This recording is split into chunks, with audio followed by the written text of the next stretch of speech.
মুরগিটিকে মুখে নিয়ে এক নির্জন জায়গায় চলে গেল।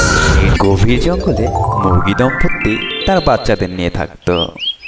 তারা দিনের অধিকাংশ সময় এখানে সেখানে চড়ে বেড়াতো,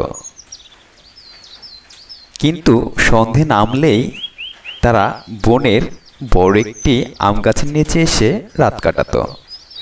সে বছর আম গাছটিতে অনেক আম ধরে, ইতিমধ্যে কিছু আম পেকেও যায়। একদিন রাতে তারা গাছের নিচে ঘুমোচ্ছিল।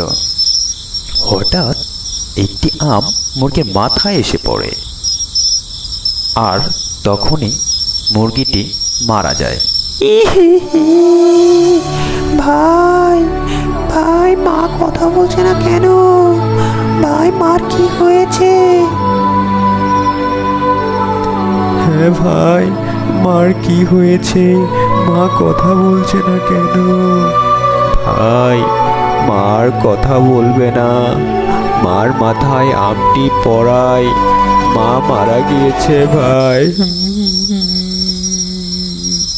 ভাই, তাহলে মাকে আর আমরা কোথায় পাবো?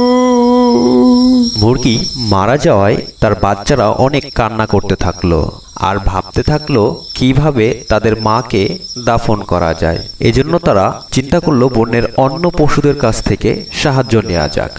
ভাই বল, এখন আমরা মাকে কি করব? তাহলে এখন আমাদের বনের অন্যান্য পশুদের থেকে সাহায্য নেওয়া প্রয়োজন। তুমি ঠিক বলেছ ভাই। যাই আমি দেখি কার কাছ থেকে সাহায্য পাওয়া যায়। ওই বনের ওই ধারে একটি শালিক বাস করে, আমি তার কাছ থেকে ঘুরে আসি, দেখি সে কি বলে।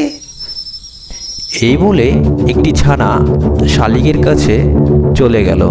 সে শালিকের কাছে গিয়ে সবকিছু খুলে বলল, কিন্তু এই বিষয়ে শালিকের কিছু জানা ছিল না। এর জন্য সে দ্বিতীয়বার টুনির কাছে গেল এবং টুনিকে গিয়ে সবকিছু খুলে বলল, কিন্তু টুনির কথা তার মনে ধরল না। ভাবলো এই কথার কাজ হবে না। এরপর সে চলে গেল একটি শিয়ালের কাছে এবং শিয়ালকে সবকিছু খুলে বলল। আরে, এটা কোনো কথা হলো? তুই কি বলছিস? এই বিষয়ে তোদের কোনো চিন্তা করতে হবে না। এটা তো আমার বাঁ হাতের খেলা, আমি নিমিষেই এটা সমাধান করে দেব। যা, এটা নিয়ে তুই ভাবিস না। আমি তোর মাকে দাফন করার ব্যবস্থা করে দেব। তুমি সত্যি বলছো মামা? তুমি আমার মাকে দাফন করে দেওয়ার ব্যবস্থা করবে? আমরা এখন অনেক ছোট মামা, আমরা তো এখন এই বিষয়ে কিছুই জানি না। তুমি সত্যি বলছো তো মামা, আমাদের সাহায্য করবে? আরে হ্যাঁ, তুমি এত ব্যাকুল হয়েও না। আমি বলছি তো, আমি তোমাকে সাহায্য করব এই বিষয়ে। আচ্ছা মামা, তাহলে আমরা তোমার ভরসায় থাকলাম। এরপর শিয়ালটি মুরগিটিকে মুখে নিয়ে এক নির্জন জায়গায় চলে গেল। নির্জন জায়গায় মুরগির কবর থেকে তো দূরে থাক, সে সেখানে নিয়ে মুরগিটিকে খেয়ে ফেললো। আর সেখান থেকে এসে মুরগি ছানাদের বলল যে তার মাকে সে কবর দিয়ে দিয়েছে। বাচ্চারা, আজকে থেকে তোমরা আমার ছানা। বাচ্চারা, তোমার মাকে এইমাত্র কবর দিয়ে আসলাম। এখন থেকে তোমরা আমার ছানা। তোমরা এখন থেকে আমার সাথে থাকবে। এই কথা শুনে একটি বাচ্চার মনে সন্দেহ জাগলো।